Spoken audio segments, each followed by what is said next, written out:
Convido para fazerem a entrega de placas e outras homenagens ao senhor Milton Neves Filho, os senhores Maxwell e a senhora Letícia.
Concedo a palavra ao nosso homenageado, cidadão ituveravense, Milton Neves Filho.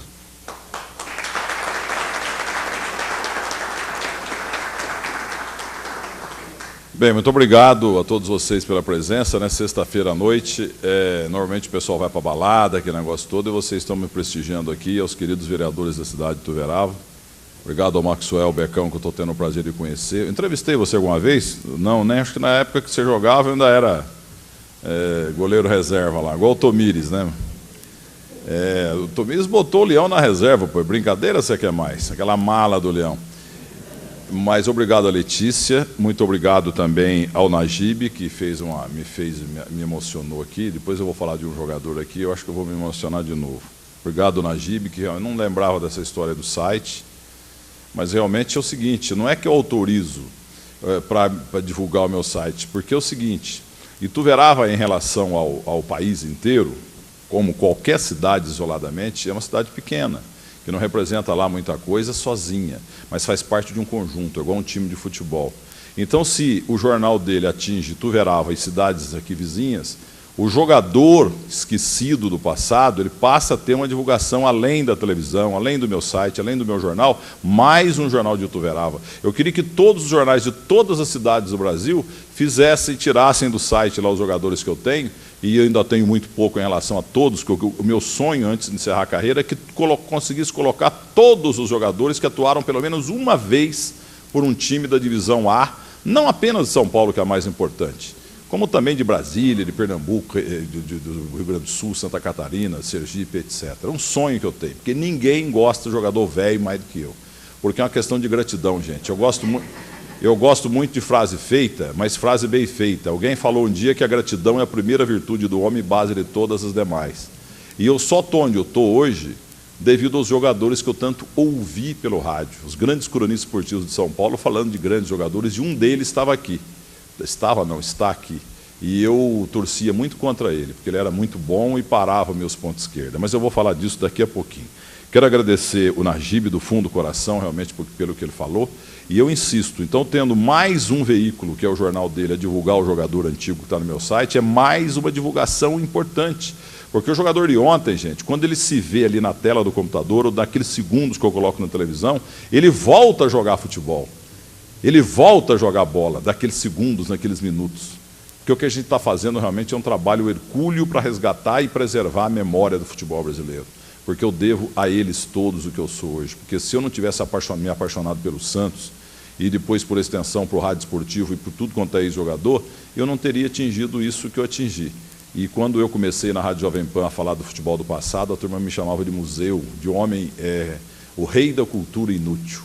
Hoje todo mundo, você vê a Rede Globo aí, como é que faz no intervalo lá deles, o que eles chamam de intervalo, show do intervalo, isso começou na Rádio Jovem Pan, graças a um rapaz chamado Carlos Batista, da Rádio Bandeirantes, hoje de Campinas, que um dia me falou: Milton Neves, o intervalo da televisão e do rádio é tudo muito chato, entra comercial, por que você não dá uma disciplinada nisso?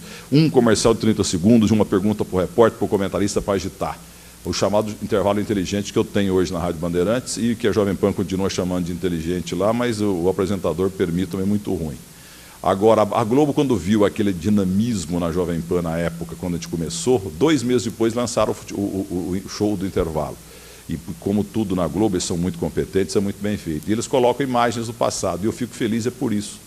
Porque, olha, um dia eu entrevistei o Ramos Delgado, viu, Ferreira? Ramos Delgado, que estava quase morto outro dia, e eu entrevistei a dona Thelma, a entrevista está até no meu site, e ele, um dia eu levei no Golaço da Rede Mulher, no programa que eu tinha, hoje Record News, a entrevista durava 1h15, eu levei Brida, Brecha, Carlos César, Paulo Bim, fizemos grandes programas, aquele rapaz, o Araújo, da Ponte Preta, que jogou no Noroeste, parece que está em Rio Claro. Aí, quando terminou o programa, eu falei assim para o Ramos Delgado: Ramos Delgado, o que você achou do programa? 1 hora do cara contando a história dele. Ele falou assim: me senti em Núñez, que é aquele portunhol dele, ou seja, Monumental de Núñez, onde ele começou como juvenil. Quer dizer, todo jogador é saudoso, até o Pelé. O Pelé, fui com ele em Curitiba outro dia, num avião, num King Air, e ele me contava, o que me dá desespero, que de vez em quando meus filhos fazem eu bater uma bolinha, e eu sei ainda o raciocínio exato do que tem que ser feito. Quando eu estou no meu camarote na Vila, eu sei o que o jogador tem que fazer, o que eu faria naquela jogada. Só que, além do cara não fazer, eu, quando tento fazer, eu não consigo, minhas pernas não acompanham ainda o raciocínio. Isso deve acontecer com todos vocês, ex-jogadores que estão aqui. Então, e outra coisa, uma coisa que outro dia eu chorei na Rádio Bandeirantes, porque eu sou muito amigo do Félix, goleiro campeão do mundo de 70, domingo é aniversário. Domingo são 39 anos, o Brasil 4, Itália 1. Neste domingo, até minha coluna no Agora São Paulo é só sobre o time. Como todos vocês, ex-jogadores, vocês têm algo abstrato, mas que vai morrer com vocês, ou seja, o passado de vocês, os momentos maravilhosos. Então, quando aparece alguém na crônica esportiva, e o show do intervalo da Globo vem fazendo, o Léo Batista também, apesar que as imagens da Rede Bandeirantes são muito melhores do que da Rede Globo, vocês podem ver o gol a gol e ver o gol, o grande momento da Band, a diferença de qualidade dos gols velhos, das imagens antigas. E, infelizmente, dos anos 60, pouco há, é a partir de 70. Então, eles colocam lá aquelas imagens e os jogadores ficam muito felizes. E o Félix chora de chorar mesmo, entendeu? Que eu acho que eu vou chorar daqui a pouco quando eu falar de um jogador aqui, de algo que aconteceu comigo em 1965. Aí, o Félix chora porque o pessoal do rádio e da televisão sempre tem um ordinário, um vagabundo que vira e fala: o Brasil ganhou a Copa de 70 apesar do Félix. É uma profunda sacanagem, porque como é que o cara pode saber que com outro goleiro maravilhoso que tivemos no passado, com o Gilmar, com o Manga, se o Benques fosse brasileiro, qualquer outro goleiro que passou, o Leão, que foi um grande goleiro, hoje é uma grande mala, um péssimo técnico, mas foi um grande goleiro, quem é que garante que com outro goleiro em 70 o Brasil tivesse sido campeão do mundo?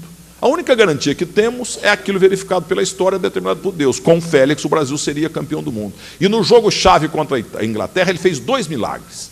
E ele hoje está pobre, como a maioria dos ex-jogadores. Porque eles não tiveram, tem um artigo meu que vai sair no Placar falando isso, que está no meu site, o marketing. Porque vocês, jogadores do passado, não tiveram um grande companheiro, um companheiro tão bom quanto o Coutinho foi para o Pelé. O marketing. Porque o Pelé ganhava $1.000 em 59, com 19 anos, o maior jogador do mundo.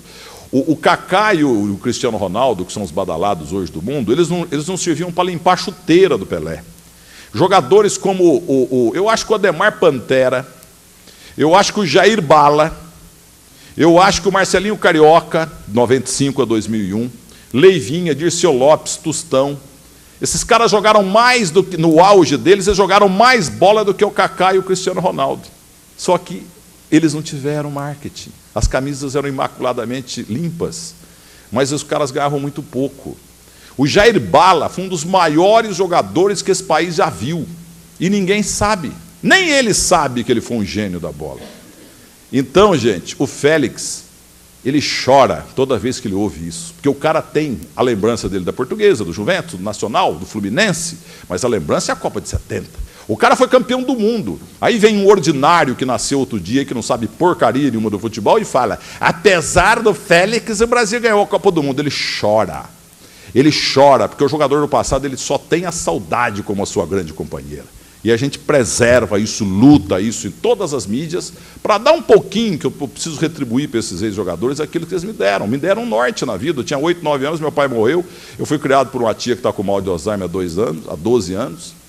E igual gostar desses jogadores, eu passei a gostar de rádio e botei na cabeça que eu tinha que ir para São Paulo, trabalhar em rádio.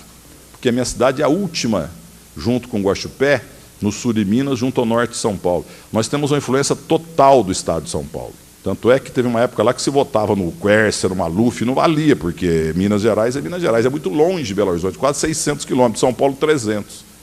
Aí eu vim para São Paulo, e em São Paulo eu entrei no Objetivo, fui para a Jovem Pan, e aí, daí em seguida eu descobri o rádio, jornal, televisão, internet, publicidade, ponto de venda, eu faço tudo, revista, mas graças ao ex-jogador de futebol, graças ao jogador de futebol daquela época.